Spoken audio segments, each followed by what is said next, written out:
Log on, tune in, find out. Another good idea from Cambridge. And I would like to welcome again our speaker for this morning, who's Professor Ted Peters from the Pacific Lutheran Theological Seminary in Berkeley, however you want to say it, California.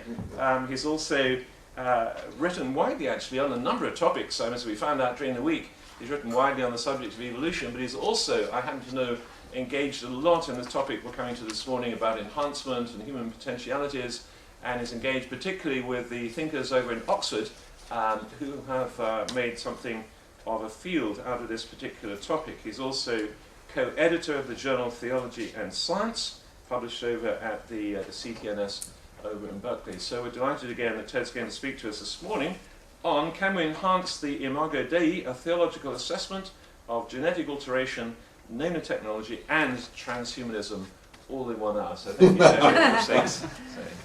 I just recently learned that the necktie was invented in Croatia, and the original name was cravat. The Germans still use the original name, and I wonder if cravat in Croatia are cognates. Does anybody know? Curious. So we're carrying on the Croatian tradition when we wear our neckties. It's been a good week. The Faraday Institute has really provided a large variety of topics that belong to the theology and science dialogue, but integrated, overlapped in such a way that there's been more continuity than discontinuity. So I congratulate our planners for very good planning in advance. We will not have entertained the infinity of issues, but a fairly good size or proportion of the finite list. Can we enhance the Imago Dei is my topic for today, and the central topic has 3 parts, kind of like Caesar's Gaul, but there'll be 4 items. First of all, I'd like to say a couple things about free will. We had quite a discussion over the last couple of days, and I've got a couple of points that I would like to add that really hadn't been touched on, and so I'll just do that as a prolegomena.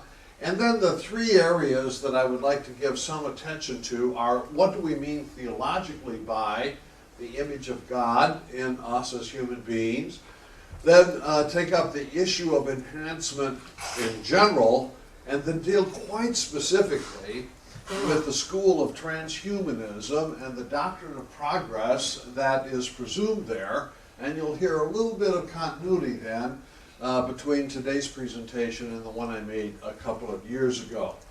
So on to free will. As I mentioned, I'm a compatibilist, and my own particular version has to do with 3-part determinism. Compatibilism means that you can affirm the reality of human free will. At the same time, you affirm an exhaustive determinism. One of the things that I've noticed that most determinists talk about or assume there's a 2-part determinism: genes, or our inherited biological dispositions, and environment, well, whether it's cellular or cultural. I believe in a 3-part determinism. I believe the self is a determiner, and in fact what we mean by free will is that we determine what happens. We deliberate, we make a decision, we take an action, and that action becomes a cause that has an effect, an efficient effect in the world. Peter said the other day, our brain causes us to see. Well, that sounds deterministic. Now, if I want to look at Peter, I open my eyes. If I don't want to see him, I close my eyes.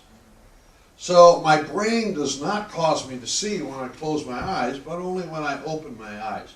I think there exists a self that deliberates, makes decisions, takes actions, and becomes a cause.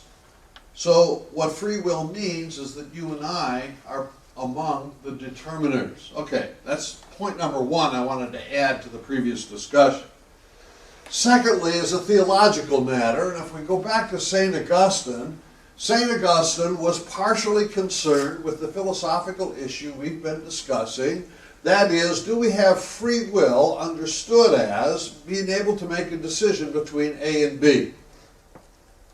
That's the garden variety version of subjective arbitrariness that is the Enlightenment doctrine of free will. But he also had a theological concern that is really very different that we haven't looked at, and that is he understood our condition as enslavement, as bondage.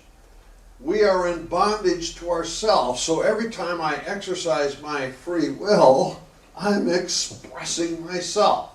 So the question that Augustine was concerned with, how is it that you and I can choose God if we are in bondage to ourselves? Well, his answer is only by an act of God's grace, wherein God's presence in our lives enables us to choose godly things. So grace liberates the will.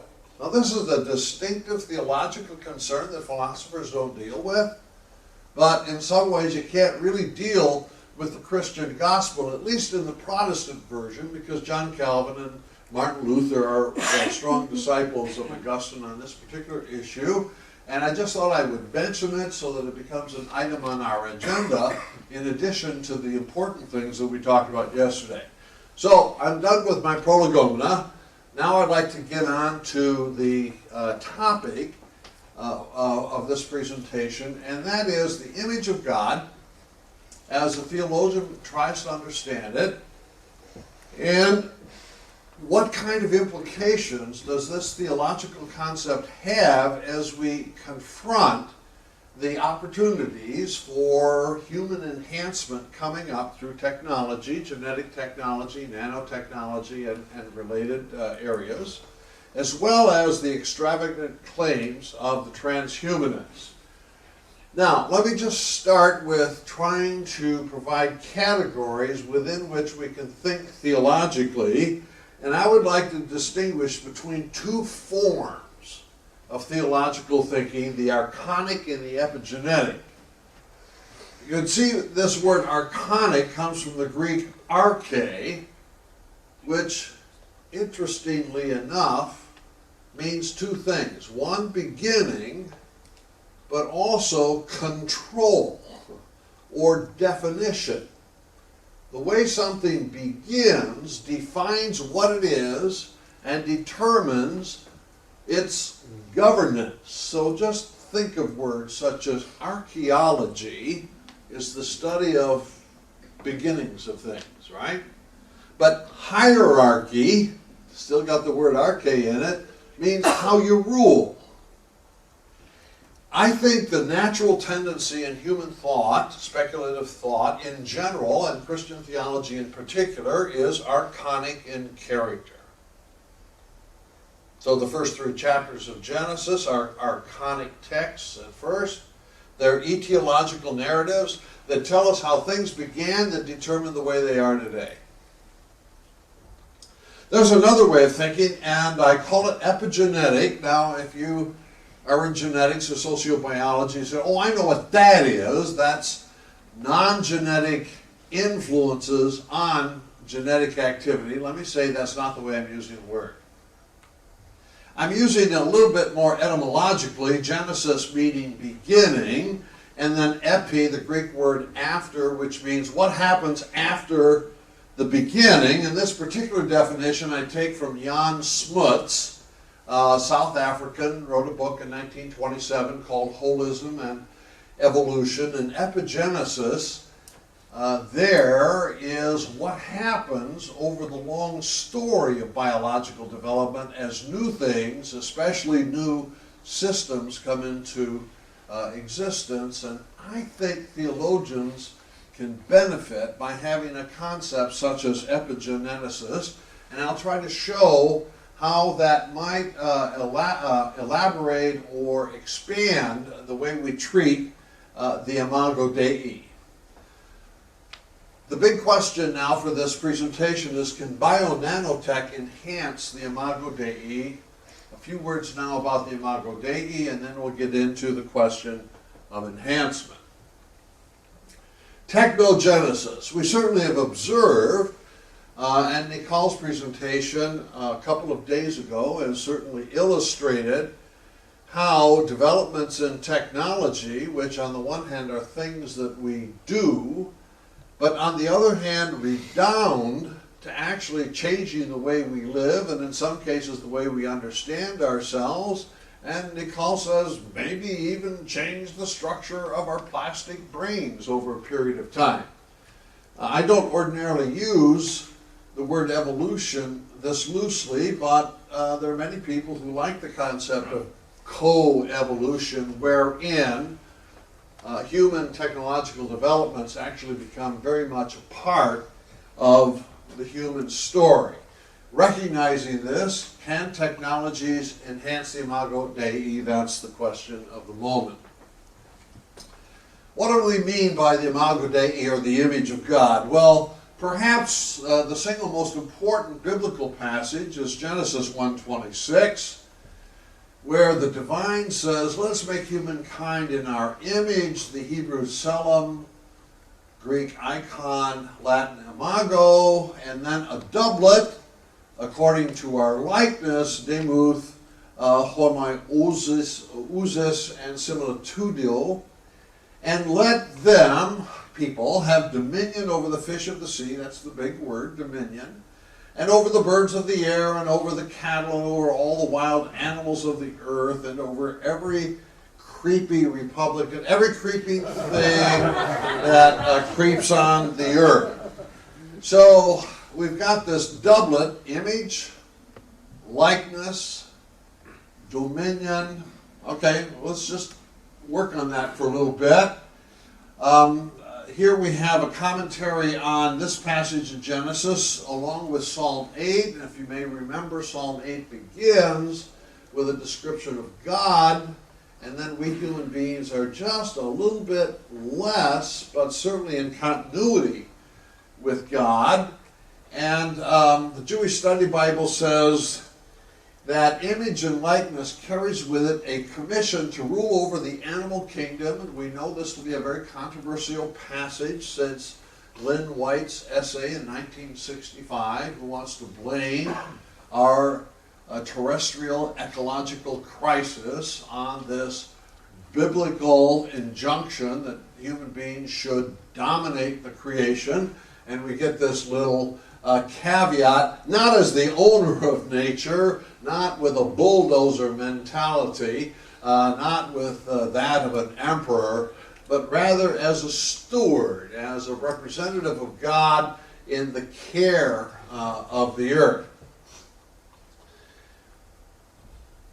Now, that word for God in Psalm 8 is Elohim, which is actually plural, a plural word, interestingly enough. And we human beings are just a little bit less than the Elohim. Could we translate Elohim as angels? No, says this commentary. It is God.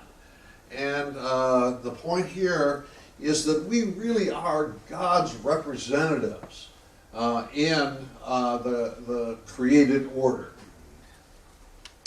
As was brought up, if you're an Eastern Orthodox, and I think we have at least two of them here, a Romanian Orthodox and a Russian Orthodox, maybe more, these traditions are disciples of Irenaeus, who drives a wedge between image and likeness. Image is what we get when we're born, or what the human race got in Adam and Eve in the Garden of Eden. Likeness, however, is something still future. It's something that we're going to grow into. So if I were Orthodox, I would want to say, we already have the image of God, but the likeness of God is something that we're going to grow into. Oh, Helena, you're Greek Orthodox, right? Is this what you believe, do you think? Okay. So what your and my spiritual task is theosis. That is to actually consciously embrace our destiny and to become increasingly godlike. Well, what I want to emphasize here is that image becomes past-oriented and likeness becomes future-oriented. Now here's one of my students, just got his doctorate in May of this year, wrote a long and complex dissertation asking the question, what justifies our thinking of the human race as having God's image? And he said most theologians make the mistake of trying to find some quality or attribute which we human beings have that justifies our distinction over against the animals and justifies our having dominion over the animals. And he says it's the pursuit of homo singularis, what makes us unique. And then he shows how all of these arguments end up crashing on the rocks of lack of evidence or inconsistency. So if you want to say, well, what makes us unique is that we've got brains and can think. Curiously enough, there are animals who have brains and can think. Or perhaps that we have communal relationships in which we care for one another. Well, there are examples of animals doing the same thing. And on down the line, especially in light of a concept with which we've been working over the last couple of days, that we human beings share a common ancestor with the chimpanzees, and in fact, if you go back long enough, common ancestor with everything else that lives.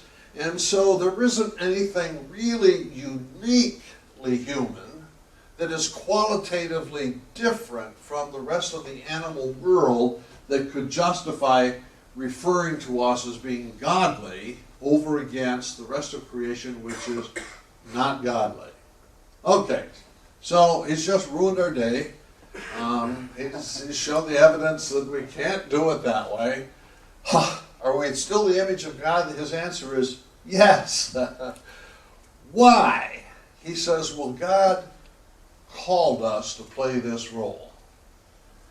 And I said, gee, this sounds like John Calvin, or it sounds like Karl Barth, where there isn't anything we do, but it is God who has decided in God's own mystery that we're going to play this role, we're going to have this job. And that's finally the conclusion he comes down to. I'm kind of anxious to see this get out and have people discuss it and debate it. I'm not 100% convinced, but right now it's the best argument I've heard. The Vatican is clearly archonic in its approach to anthropology. The current Pope, formerly Cardinal Ratzinger, along with John Paul II, in the days of Donum Vitae 1987, and then John Paul II's elocution of 1995 on the gospel and life, both hold the following position. In conception, the mother provides an egg, the father provides a sperm. These two create a unique human genome which then cries out for the impartation of a spiritual soul, and God creates a spiritual soul and imparts it. So there are three factors which contribute to the origination of a human being. Now, what's so important from the Vatican's point of view is that it is this that justifies human dignity. It is the presence of a spiritual soul which distinguishes us from the rest of the animals, which means that we have to treat an ensouled human person with dignity, that is, as an ends and not as a means. And they'll go on to say, and the most important thing we do is give them an opportunity to live.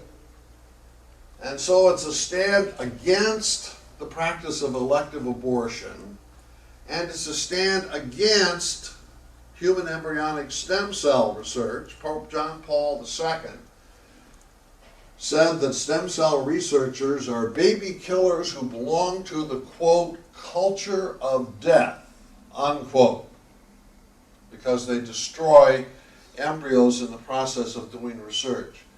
This is an archonic understanding of the image of God within us that comes with the impartation of the soul. In 1996, John Paul II delivered an elocution on the evolution controversy, in which he stated an affirmation of Darwin's theory and said, yes, Darwin's theory can explain everything, well, not quite everything. What Darwin's theory does not explain is how in evolutionary history our soul appeared. That was an act, a deliberate act by God to impart the soul to the human race at a particular point in evolutionary history. And so you've got a microcosm-macrocosm correlation going on here. Each of us individually had a spiritual soul imparted at conception, and the whole human race had a spiritual soul imparted at some point back in evolutionary history. I just want to raise this as an example of an archonic approach to human dignity, to the Imago Dei. Everything happened in the past.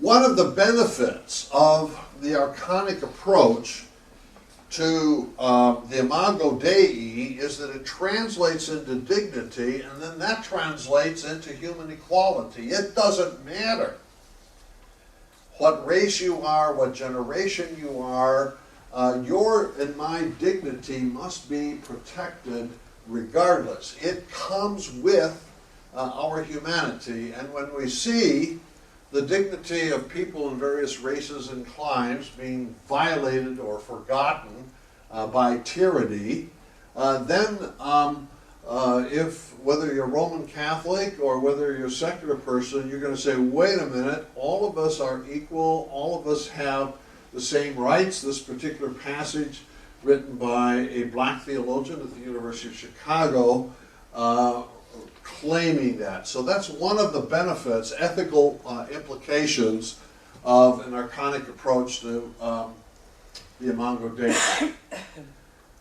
When we get to the New Testament, the words for image of God is not applied now to Adam and Eve, or to you and me, actually. It's applied to Jesus Christ. So Jesus Christ now becomes the image of God. And a book that's really influenced me is a book by Karl Barth called Christ and Adam. And it's a small book, and it's an exegesis of Romans 4. Oh yes, Adam and Eve come first, and Jesus comes second chronologically.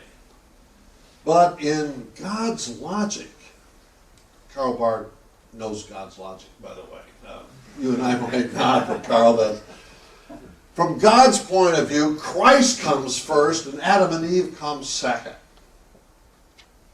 Because in Christ we see the human being as God really has intended it. Adam and Eve are approximations, and you and I are somewhere between Adam and Eve and Christ, and we got a ways to go yet before we fully embrace and incarnate the same image that Christ already does.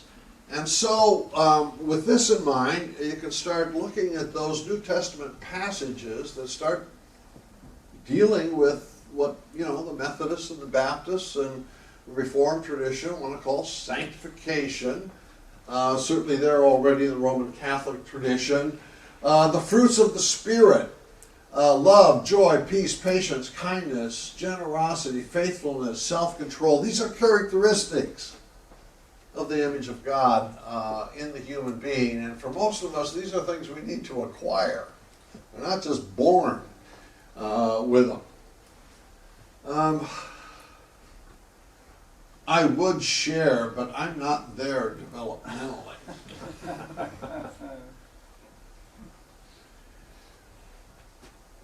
As we continue to look at anthropology, this is Wolfhard Pannenberg at the University of Munich. There are a couple of characteristics. This is not a specific Christian anthropology now. This is a general anthropology. He wants to say, one of the things that characterizes you and I as human beings is openness to the world. Well, very simply, we breathe in air and exhale it. We eat food and we expel it. But more than that, culturally and even somewhere between nature and culture, we aren't who we are except in a dynamic interaction with the world around us. He calls this exocentricity. That is to say, our nature as cells are characterized by a constant openness to what is not us that helps to define who it is that we are. Philip Hefner, a theologian, maybe has Phil ever been here to the Faraday in Chicago, who has been an old warhorse in this theology and science interaction.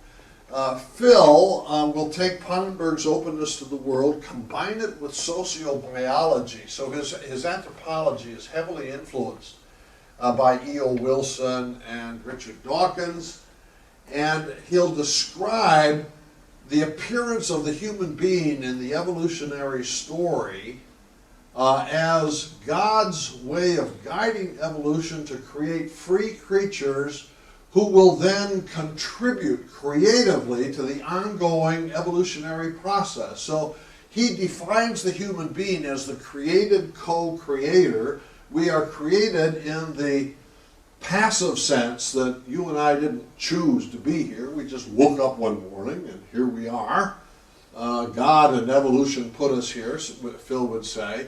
But now that we're here, we don't just accept the world as we've inherited, we do something to change it. The whole human race is technological, and every generation the world's going to look different than it did before. That may be true for some of us individually, but it's certainly true for the race as a whole. So note we have a very dynamic understanding of human nature.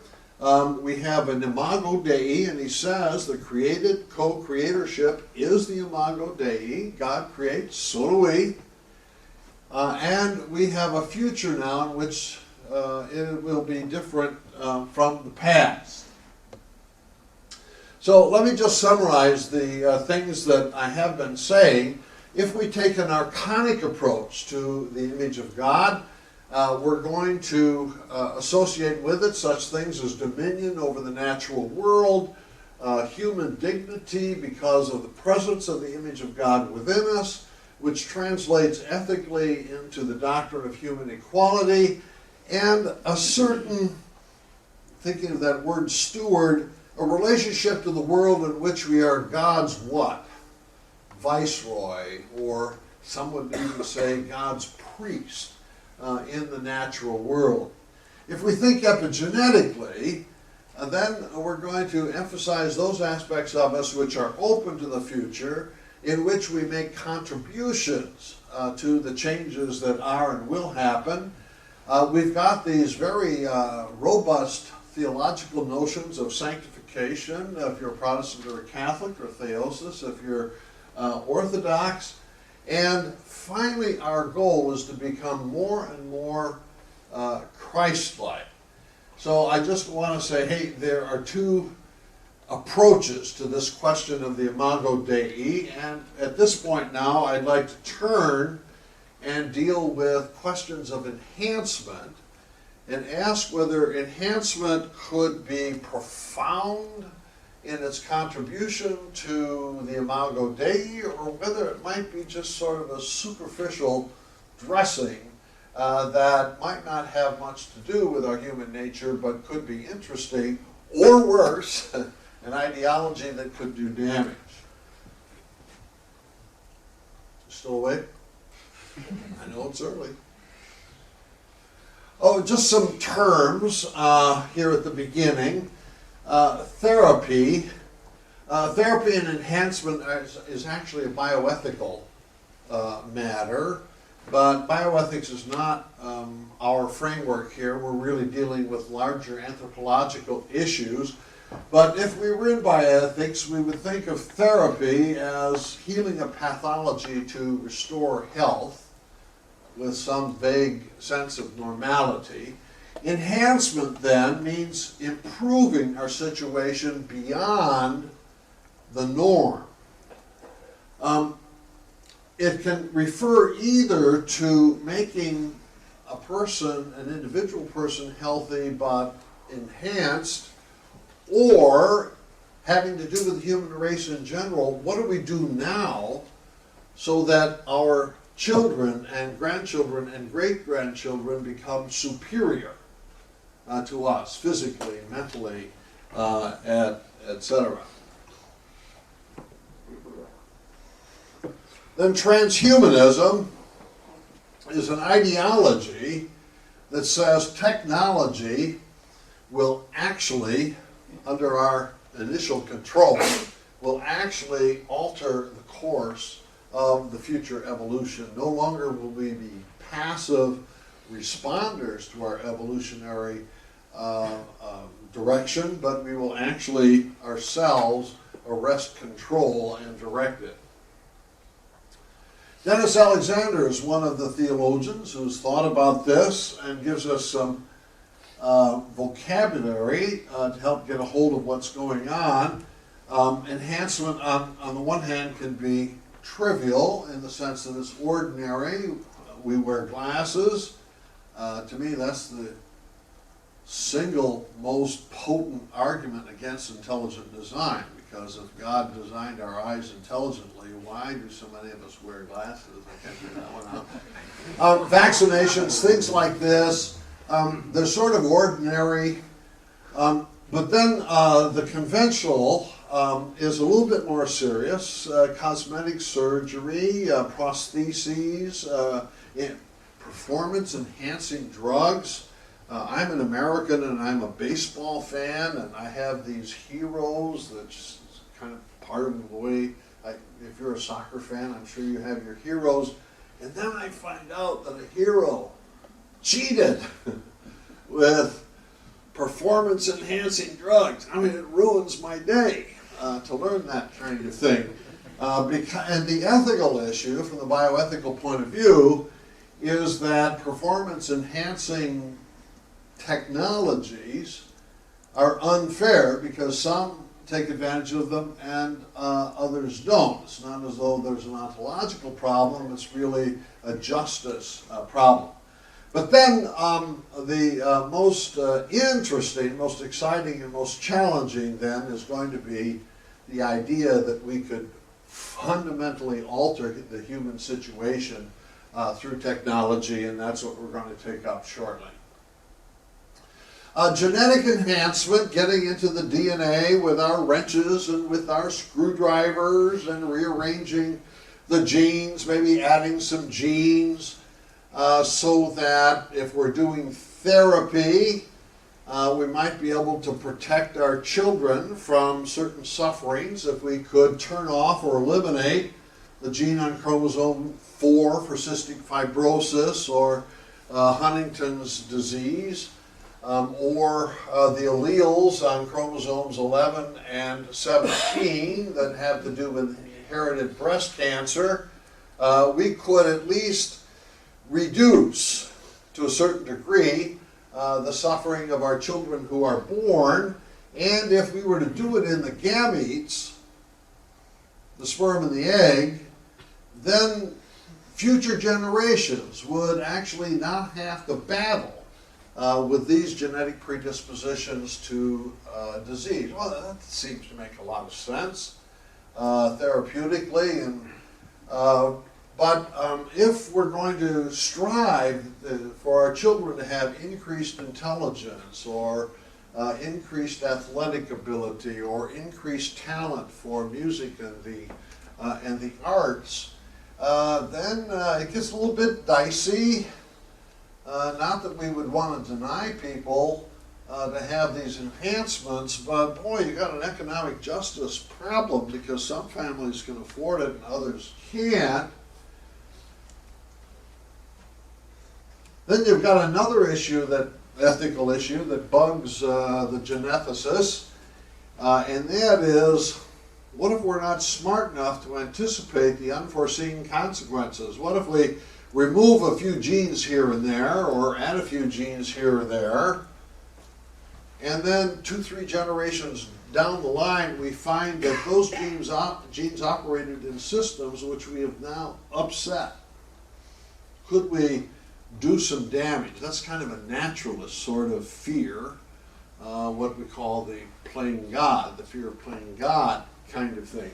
Those are the issues that we've had for at least 20 plus years now in genetics. If I were a transhumanist, I would say, well, give me more skills and abilities and tools in genetics, and then we're going to engineer future generations. Pharmaceuticals, well, this complicated cartoon having to do with the Human Genome Project. Look, Eve, our full genetic code, all the information needed to treat all mankind's diseases, paradise found. But if you're a drug company, oh, you betcha, big profits coming down the line. Well, how many genes does a reptile have? Just one, the greed gene. Right along with genetic or genomic discovery comes pharmaceuticals. I can remember Mary Clark King working on the gene for inherited ovarian and breast cancer, which later on became discovered on chromosomes 11 and 17. She'd worked for 17 or 18 years, night and day in her laboratory to find that gene. And before the gene was found, I heard her say, when I find that gene, I'm going to find the switch that turns it off. And then I'm going to invent a pharmaceutical that'll keep that switch off. And if I have my way, no woman will ever suffer from inherited breast cancer again. Well, just analyze that for a little bit. First of all, she's Promethean, right? She is going to change the future of life for women on this planet. Secondly, I find the gene, that's step one. Then I find its promoters, step two, and then I come in with a pharmaceutical which will give me control over it. Okay, this is the mindset now. If you're a geneticist or a pharmaceutical company. Nanotechnology, a little bit newer than genetics, but very big around the globe. We're talking about now dealing with materials that are very small, so small, they're the size of just 10 hydrogen atoms side by side. Can we, says Ray Kurzweil, invent nanobots, little vacuum cleaners that would run through your blood system and clean out all the cholesterol? Sounds like a pretty good idea to me. Biofab would be the application of nanoengineering to living systems, coming up with those machines. You put nanotech and genetic technology together and you get nanobiotechnology. And these are the ways in which ideas and concepts begin to tumble upon one another and construct what will become the transhumanist vision. So let's go directly to transhumanism now, which is globe-wide, but as Dennis said, there's sort of a center here in Oxford, the UK, and it's in Silicon Valley in California, not too far from where Karen and I live. But with the internet the way it is, you can find a transhumanist under any rock. Maybe we've got some in the room. So you'll get your chance to speak. Okay, humanity will be radically changed, okay? It's one thing to say that we're going to have better health. Radically changed. We foresee the feasibility of redesigning, okay, note the Prometheanism there. We are going to be in charge of the engineering. Redesigning the human condition, including such parameters as the inevitability of aging. Now you might have noticed the color of my hair. It's really brown, but I asked the hairdresser to kind of dye it gray because I'm already a transhumanist. Limitations on human and artificial intellects. That is to say, if you have an IQ of 120, let's just add another 20 or 40 points to it. Unchosen psychology. We were discussing this, I think, mainly with Peter's presentation, but others that we can inherit genetically or from other bio situations, psychological dispositions toward depression or whatever that we don't want. Well, the transhumanists are going to fix that. Suffering, no, that's not even qualified. We'll get rid of suffering. I mean, we're tired of it. And our confinement to planet Earth. We're now talking about the future in which your and my descendants will spread throughout space. I like people with an imagination. And we have got a big imagination here. It is an interdisciplinary field, NBIC convergence, nanotechnology or nanobiotechnology, biotechnology, information technology, cognitive science. And here are two interesting items. Work on artificial intelligence and then intelligence amplification. And as I talk with transhumanists, the picture goes something like this. Through nanobiotech, we could surgically put in our minds a small computer, and this would be hooked up maybe to the Cambridge Library, no, the Oxford Library. Okay. You would ask yourself a question, you'd have immediate access to the Encyclopedia Britannica or other large sources of information. And can you imagine how valuable it would be to have already immediately accessible to your mind a large amount of information that way? Well, is information the same thing as intelligence? Well, no, it's not. But it comes kind of close, doesn't it? And is it possible to think that with increased access to information that our minds would be working in increasingly complex ways, and then what is that step from increased availability of information to increased intelligence? The real goal is to amplify human intelligence. Another important part is capitalism. You might say, oh, wait a minute, capitalism, what's that in there for?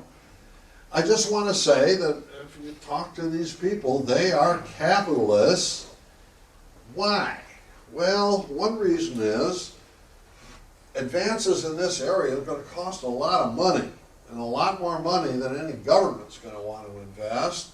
And so they're going to have to get money from sources where people want to make big profits.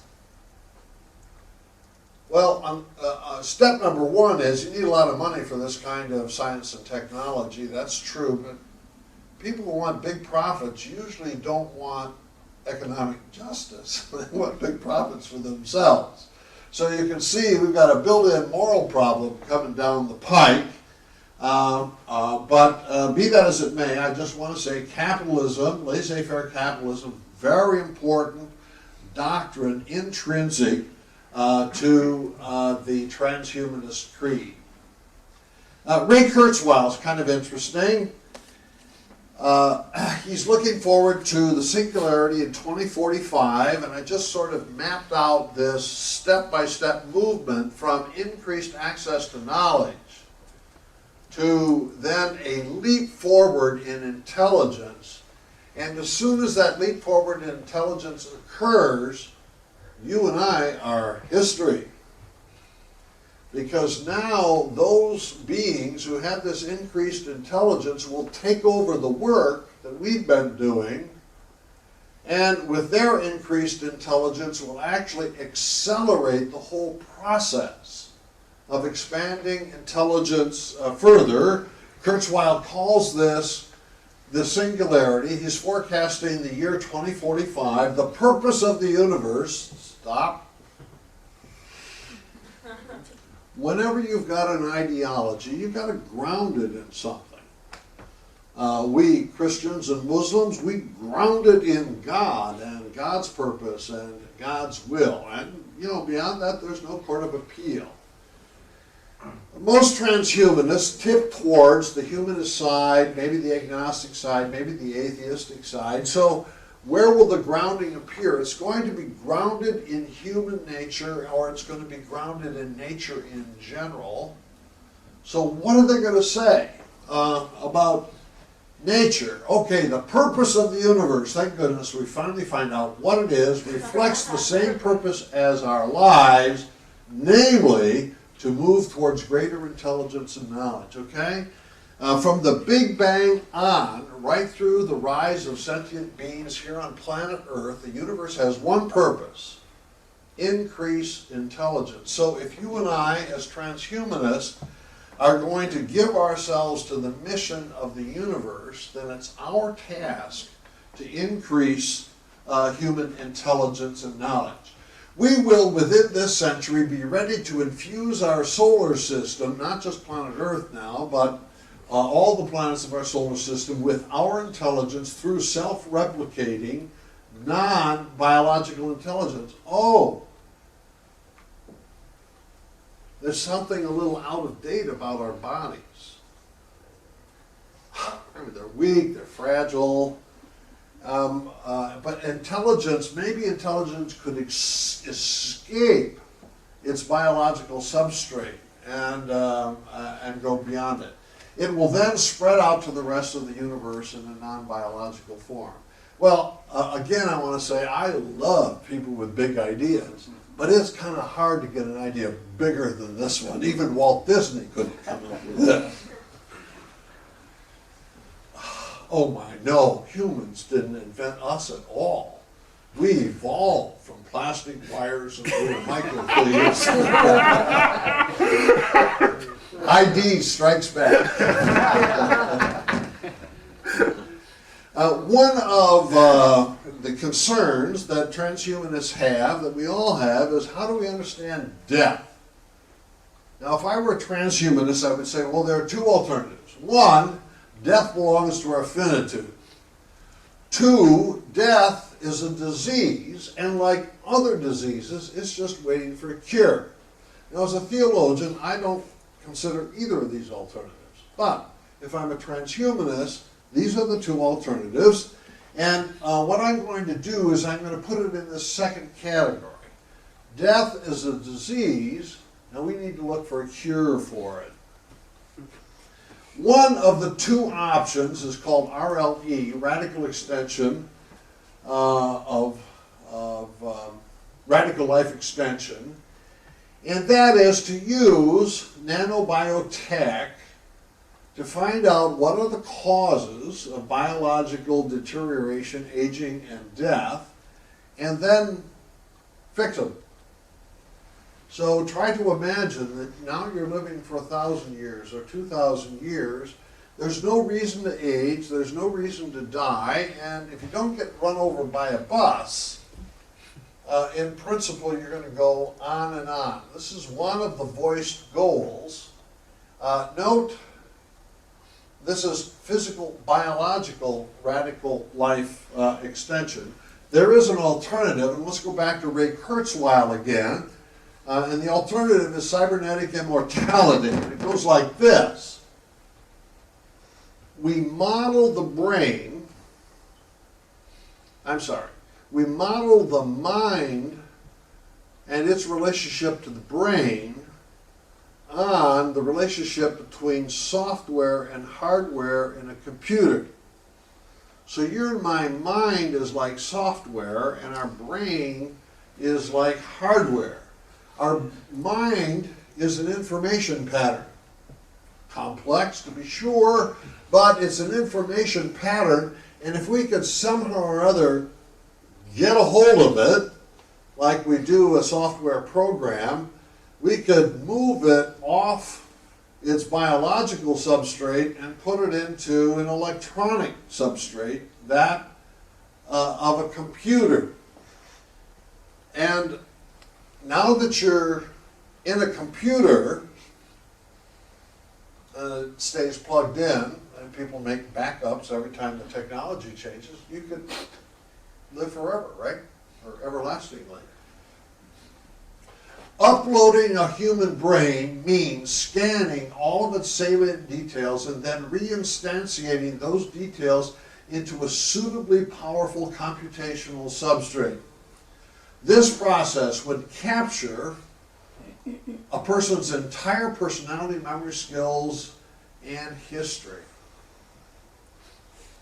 Today a body, tomorrow a computer, but it's still you. I just want to mention as an aside, which I think is interesting, is that John Polkinghorne makes some of the same assumptions, namely that your and my mind really is an information pattern, and when we die, that body goes away.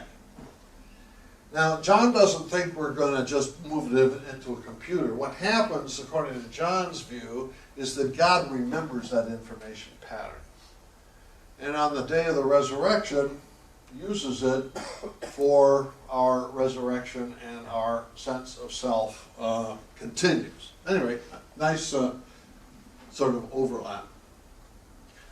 Now, I want to look at some of the assumptions that work here, and these days, even though we had said many complicated things yesterday, I'll say a couple simple things today. There are at least three ways to look at the nature of the mind in current banter back and forth. One is the idea that mind is totally a product of brain function. And you can find this in De Quille and Newberg, who were cited yesterday. The mind and the brain are essentially two ways of looking at the same thing. This is a reductionist position. As I said a couple days ago, it also presupposes a location for the mind. It's located in the brain, or intelligence is located in the brain. And we had a little discussion about, oh, wait a minute, maybe it could be distributed throughout the body, but in this assumption, it belongs in the brain. And I've noticed how over the last couple of decades, increasingly, people will use the word head instead of mind. Well, I had this thought in my head. Well, when I was a kid growing up, I used to say, I have this thought in my mind. But today it's head. We've sort of physicalized, even in common speech, where it is that we have our ideas. Okay, so that's one model with which people work. Now, let's take a look at Kurzweil's model. The mind is software and the brain is hardware. The mind is an information pattern, and we can upload our minds into computers, we can discard the body, we can attain cybernetic immortality. Does this look kind of like Cartesianism once again? I use the word soulectomy to refer to that view where you've got a body and you can take the soul and pull it right out and kind of leave the body behind. Do we have now a contemporary version of substance dualism at work here? There's a third model that I don't hear discussed too much, but actually you can find it in some brain researchers. I'm going to give you two Lutheran theologians here. One is Noreen Hertzfeld, who's actually a computer scientist who wants to argue that if we accept the Turing test, and if you may remember Alan Turing from Cambridge, said the test for intelligence is interactive in character, so that if you're interacting with a computer and it responds to your intelligence in an intelligent way, that's the criterion for determining whether or not a computer is intelligent. Up until this time, no computer has passed the Turing test. But if you believe in it, Hertzfeld says, if you believe that the Turing test is the ultimate arbiter of intelligence, then we have defined intelligence relationally. So Ponneberger's right that as creatures we are exocentric, then even our intelligence is interactive. I was just thinking, and I probably should have put a quote up here, Leslie Brothers, who's a brain researcher at the University of Southern California, who's a primate researcher, feels that she can show how primate intelligence is really social in character and not strictly limited to the brains of the individual monkeys.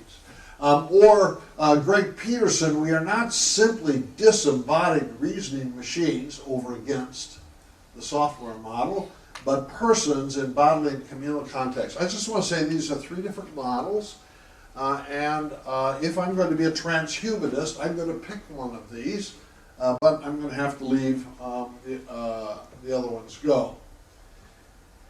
Okay, I'm nearing the end here. Just to return us to the Transhumanist Manifesto, one of the key items is that you and I, as human beings, will become history. The future is going to be with Homo cyberneticus.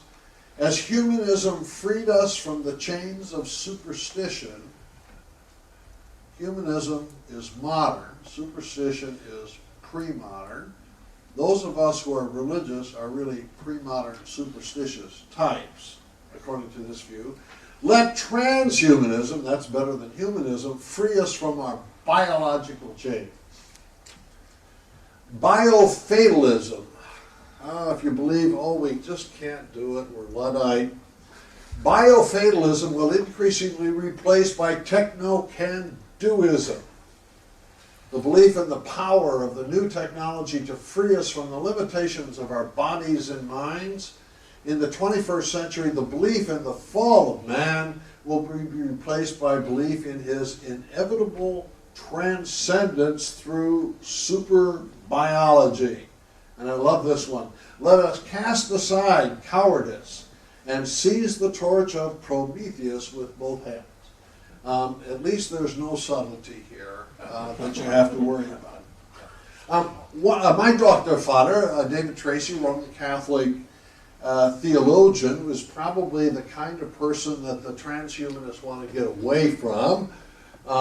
David is worried about technology, first of all, being something that we do or produce, then coming back and controlling us. Techne, now that's sort of the concept behind technology. Now techne becomes the product of the will to domination. Oh, just think a little bit about the archonic. We have dominion. What's the relationship between dominion and domination? And then we began as technical agents of our willful destiny, expression of our freedom. We seem to end as technized spectators at our own execution. That's kind of a downer, isn't it? I think it was Peter the other day mentioned Kant. I went back and took a look. Kant lived before Darwin, but Darwin appears in a period of time of robust optimism about progress. And one of the questions is, did the culture of progress actually influence the way Darwin and the Darwinians developed the concept of evolution? But in my lecture the other day, when I dealt with the UFO people and the SETI people and others, there seemed to be something like Kant's assumption here. There is something in progress that when it comes to areas of knowledge, we start with the theological or fictitious, we move through the metaphysical or the abstract, and we end up, of course, with science and positive knowledge. And I wonder if the transhumanists are consciously or unconsciously working with this kind of a progressivist model. So now I want to say a few things about progress, and I'm looking at time, but I think less than 5 more minutes.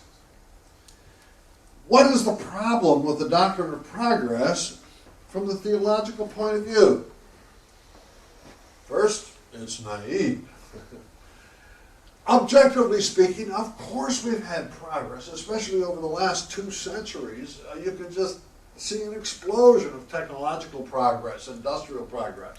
And then over the last 3,000 or 4,000 years, you can see progress in the development of civilization. So we don't want to pretend that progress doesn't exist.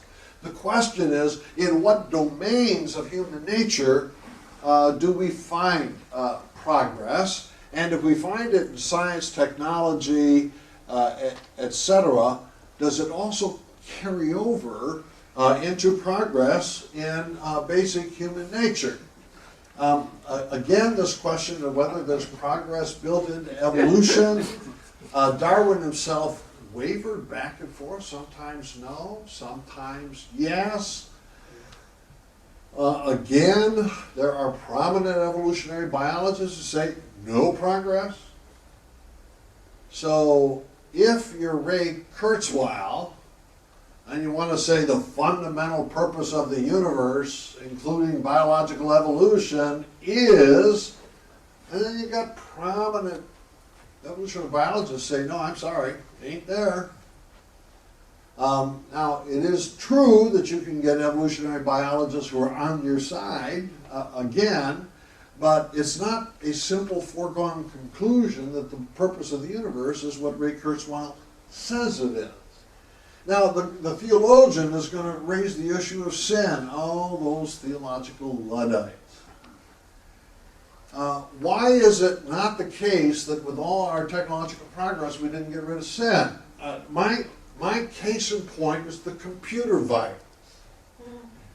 Now, of all the phenomena, the computer virus is invented for one and only one purpose: to annoy people. There's no saving benefit whatsoever. And could we not, on the basis of the history of human activity, project that no matter how wonderful the transitions to new technological states are, there's going to be somebody come along and try to poke holes in the bottom of the boat. It's just going to happen. And Ray Kurzweil actually takes this up, and his argument is very interesting. He says, oh yeah, there will be tomorrow's computer virus creators, but you know what? The really smart people will stay ahead of them.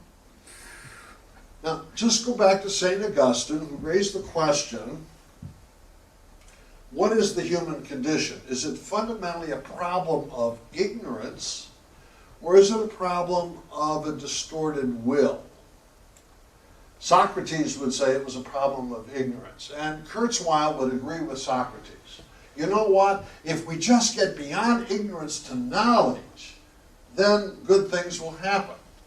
And Augustine said, I don't think it works that way. The real problem is that we have a distorted will, and this distorted will actually bends what we know in the direction of ignorance. And it's a tough one like that, but I would suggest in this case that Kurzweil is naive because there will be some very smart people in the future who will do very malevolent things. And the sheer advance in knowledge and intellect is not going to overcome that. As I said before, I wanted to congratulate the Baptists and the Methodists and all those churches that believe in sanctification. I'm a Lutheran. I have a Lutheran colleague who wears a sweatshirt that says sanctification doesn't exist. And so here's Luther. Luther says, original sin really means that the human nature has completely fallen, the intellect has become darkened, okay, a perverted will darkens the intellect, doesn't take it away, but it darkens it. Sins have taken such deep root in our being that in this life they cannot entirely be eradicated. Sounds a little pessimistic. I guess the question is it realistic or not? Certainly Reinhold Niebuhr was not a card-carrying Lutheran, but he thought like a Lutheran. Says the idea of progress is highly dubious. It is false insofar as all historical processes are ambiguous. The doctrine of progress fails to recognize that history is filled with endless possibilities of good and evil. Every new human potency may be an instrument of chaos as well as of order, and history therefore has no solution of its own problem. So there's a part of me that wants to say that transhumanists, go for it, but you know what? Don't expect more than you can deliver. Langdon Gilkey was a Niebuhrian, and one of my professors says morals do not advance with technology.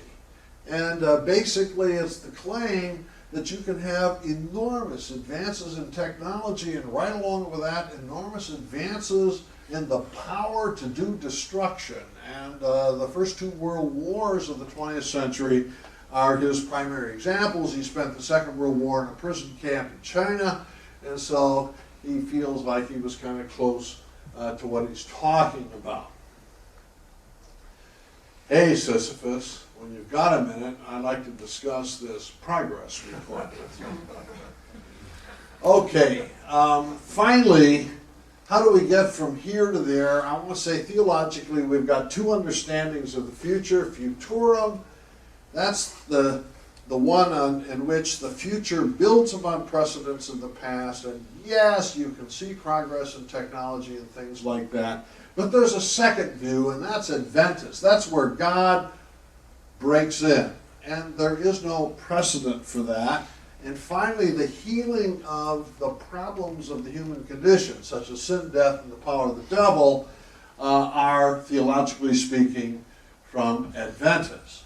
The God of the Bible is a God who does new things. That wasn't all there back at the beginning in Genesis. We've got to look forward to new things. And so there's a double message there. On the one hand, those people who really want to make a better world through progress need a pat on the back. On the other hand, God's new things have a qualitative difference from those that you and I accomplish. Even human progress is subject to divine judgment when it comes to apocalyptic thinking. Finally, this is the biggest lesson from history. It ends in crucifixion. You need Adventists. You need God's future if you're going to have a resurrection from it. Are there Christian transhumanists? Yes, there are. I found one. He announced himself to me. Note what's happening here. I'm sorry, I'm talking rapidly, but I feel guilty for taking too much time. What this man does, Arizona State University, he conflates Kurzweil's singularity with the Christian understanding of sanctification, or theosis, and then he ranks love as more important than intelligence or something like that. I want to wish him good luck. I'm probably not going to become his disciple, but again, I want to say good luck. Finally, Dennis Alexander again. I think that Dennis and I probably agree on some of the basic points. Transhumanism delivers just the same old humans, okay, the leopard with spots that don't change, along and patched up with a few technological fixes and devices. And I love the following line: post-humans seem too much like pies in the skies when you digitize. Conclusion: transhumanism needs more realism about the human nature. No amount of technology is ever going to get rid of graffiti. The Bible promises transformation. It promises that the world in the future will be different from the present and the past, and that means our ethical orientation should be oriented toward the future. We may want to be realistic, but we still want a better future than we have a present and a past. Bye-bye. Thank you.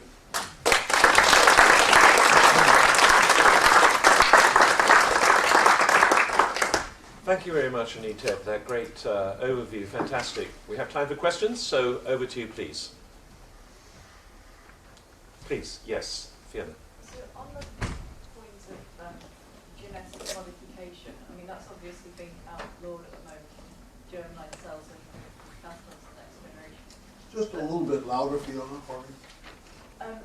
Genetic modification Yes. of human beings, obviously at the moment that's being outlawed for anything that can be passed on to the future generations. Right.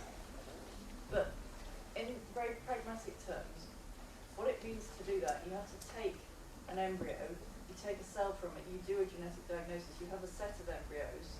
So if half of the embryos I've tested have the fault in the gene and the other half don't, am I really going to change the gene in the faulty embryos, or am I just going to put a decent embryo back? I mean, let's be practical about it. It's far easier to put the decent embryo back.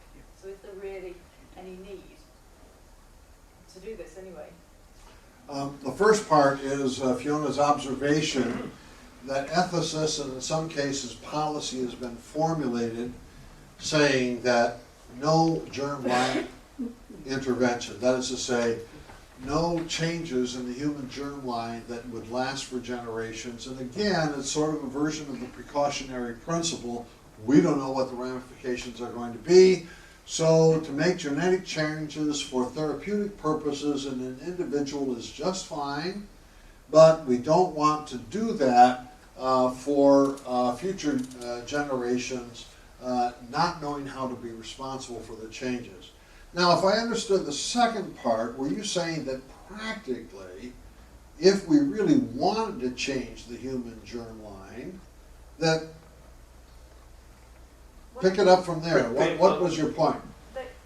One of the technologies that is in use at the moment, and this is very, very highly regulated by the Human Fertilization and Embryology Authority, it's something called pre-implantation genetic diagnosis, or PGD. Right. The way this is done, an embryo is created by an IVF procedure, Right. or several embryos are created. Yeah. They get to about the 8-cell stage.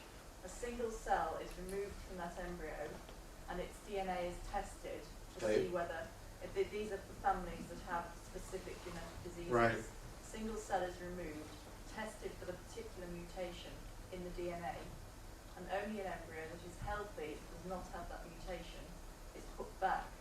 So my question, and my sort of point, I guess, is, given that you can just select a healthy embryo to put back, why would you bother trying to genetically manipulate an unhealthy embryo?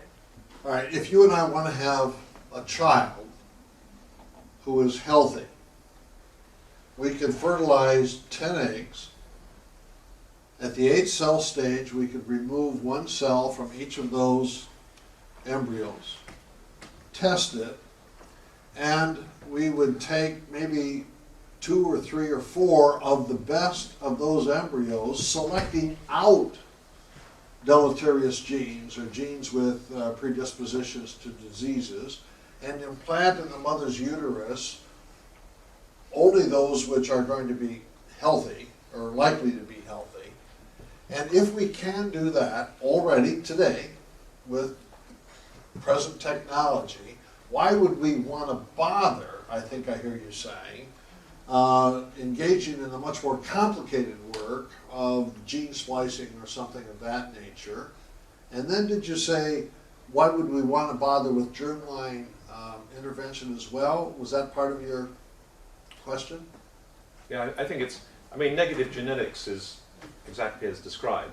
And so there's no point in manipulating the genome to cure disease when you've got healthy embryos that... With simple selection, right. Yes, so it's negative genetics. Well, I suppose to follow up that question, the transhumanists would want to say, we just don't want to do just that. We want to add stuff in. Right. Which, so that's the question. I think he answered it. that probably for the next half generation at least, we're just going to do genetic selection, which is already underway, and on a relative scale, it's simple. And what the transhumanists want is going to be immensely much more complex, and it may be practically so complex that it can't be done.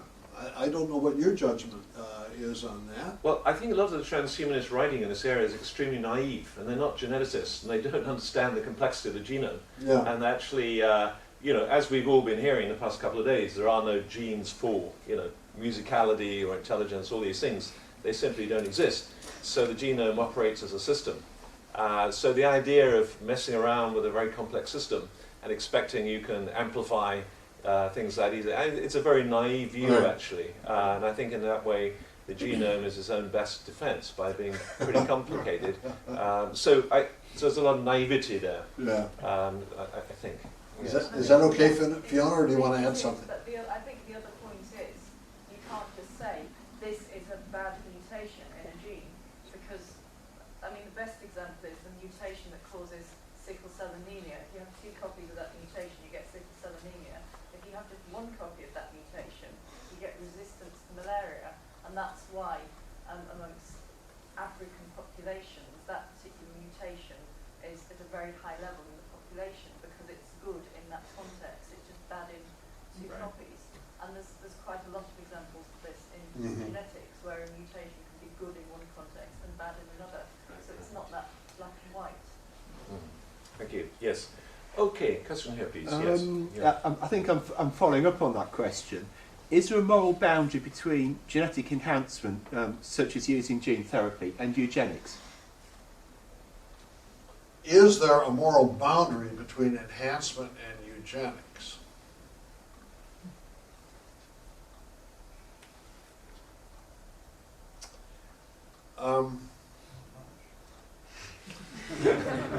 I think gene selection and genetic enhancement, if we could actually do it, it is eugenics.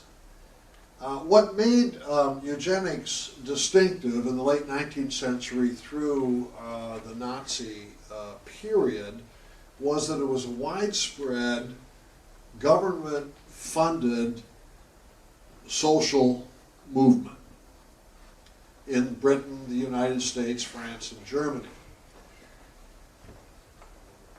Right now, that's not happening, and it's not likely to happen in the immediate future. But I think we're already on the cusp of what I call free market eugenics. That is to say, genetic services can sell to prospective parents genetic selection, which will select for certain traits and against other traits, certainly not on the scale that the old-time eugenicists had in mind, but to some degree. And I could imagine if that expands, both in its ability as well as its cultural acceptance, then we'll begin to see emerging cultural images of the perfect child, or at least maybe a variety of perfect children. And then people who purchase reproductive services will try to model their children after these images. At that point, we'll have a free market eugenics which will begin to rival the eugenics of a century ago.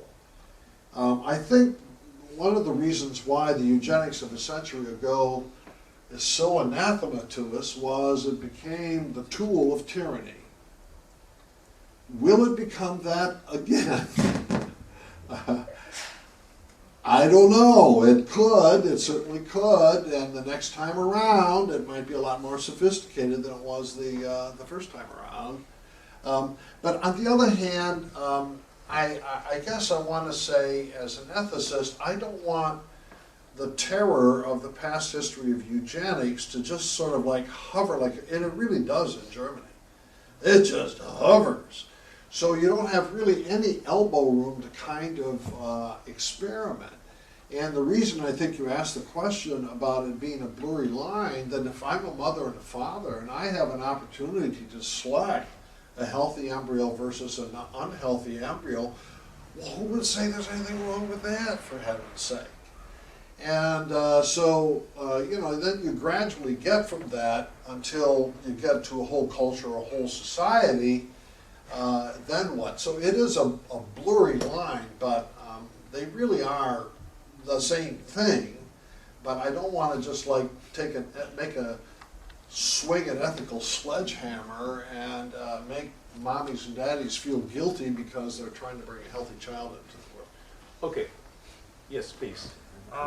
Yes. I don't buy into Christianity, but I don't buy into transhumanism either. As Carl Jung once said, ideals are only signposts. Say that again. Carl Jung once said that ideals are only signposts, never goals. But it seems to me, whereas transhumanism has been promising salvation for a couple of decades, Christianity has been promising salvation for a couple of thousand years. So why should we have more faith in Christianity than transhumanism? Neither one has delivered, has it? Nor has democracy delivered. Look at all the failed attempts at salvation. None of them have delivered. Well, I think for people who believe in God, I think we trust that it's coming. And maybe that trust will turn out to be unfounded, but we've got some reason to see signs ahead of time of fragments of salvation at work in this life, and on the basis of those signs, we want to say, you know what? God eventually will make it true of all creation. I don't think, well, when we talk about the Christian hope, it's a hope in the sense that the future, God's future, is not engineered or pre-designed. We just hope that God will fulfill the promises that God has made, and you know what? It's going to be up to God to do that. Ready? Sorry. Perhaps you could clear something up about the main structure of your talk. So you started out with these two different ways of thinking about the Imago Dei, Right. the backward-looking and the forward-looking approach. And then I thought, so you were sort of suggesting, well, the traditional way of thinking about and certainly the Roman Catholic way of thinking is the backward-looking way of thinking about Imago Dei. Right. But when we open up our thoughts for the forward-looking view, then we really have something that helps us to think about enhancement. Right. And it got blurry for me. So what was this really the main structure of the talk? So now we have this, what you call the epigenetic way of thinking about Imago Dei. How does that help us to think about ethical problems having to do with enhancements? I didn't see how the first part helped us in our thinking about the problems you addressed in the second part. Do you want to summarize that question briefly for the back row? What is the structure of my talk? And in the answer, I hope I will reflect the question. In addition to an archonic way of thinking about human nature and about God's image in the human being, there is the epigenetic way that says we are built to be open to the future and open to a future that is different from the past. And when it comes to such things as sanctification and theosis, we actually look forward to becoming more Christ-like and more God-like in the future. And I just want to say, I think that's part of theological anthropology. Secondly, when we come to technological progress in general, and biotechnological progress in particular, our basic disposition ought to be open, welcoming it, adjudicating it according to making the world a better place, and evaluating it according to its potential dangers. Then when we get to really extravagant visions such as transhumanism, and I have to grant now, I may be doing a push me, pull you here. I want to say, on the one hand, I want to congratulate the transhumanists for laying before us such a grand vision. On the other hand, it is really naive about certain things that theologically we have had to adjust to over the centuries, and we can on that basis make forecasts about likely things to happen. So I believe that your and my situation in life can be significantly improved through biotechnology. But the really big thing, virtue, living a sinless life, appreciating or having God's being imbue every dimension of our life, that really is going to be God's responsibility. And that's going to have to come from a future that is beyond our control and not something that we can progress to. Thanks for asking that, because in part I've been working on this for about a year now. And on the one hand, I want to do this openness to the future, but on the other hand, I want to do the realism, but I don't want the realism to be like breaks, you know? I want it to be present, but within the context of an affirmation of change. Does that speak to it? You clarified something. Oh, something. Okay, thanks. Okay, we have time for one 10-second question and a 1-minute answer before, please, yeah. Quick comment, just I thought it was really interesting to flag up the kind of economic exploitation aspect of genetic enhancement, and we can, even though that's not fully expanded in human terms, we can already see the problems in terms of GM crops and the use of intellectual property rights on that sort of thing, on seeds. And the other kind of question or thought was related to whether, from a theological position, people are bringing into this discussion the way in which the biblical narrative of all history begins with a garden and ends with a city. So in that sense, there's been this kind of aspect of human co-creation. Yes. That's your comment. I mean, I kind of like, actually, beginning in a garden and ending in the city, and I want to just add, downtown in the city is a park that has that same garden we left back in the book of Genesis. And so there's a harmony, between the country and the city at the end. And yeah, who built the city? Well, human history, in large part, built that city. Yeah. Good. I think that's a very nice note on which to finish. I think we want to thank Ted not only for this talk, which is really fascinating, but also for being here the whole week and actually contributing in many different ways during the week. So let's thank Ted. Thank you.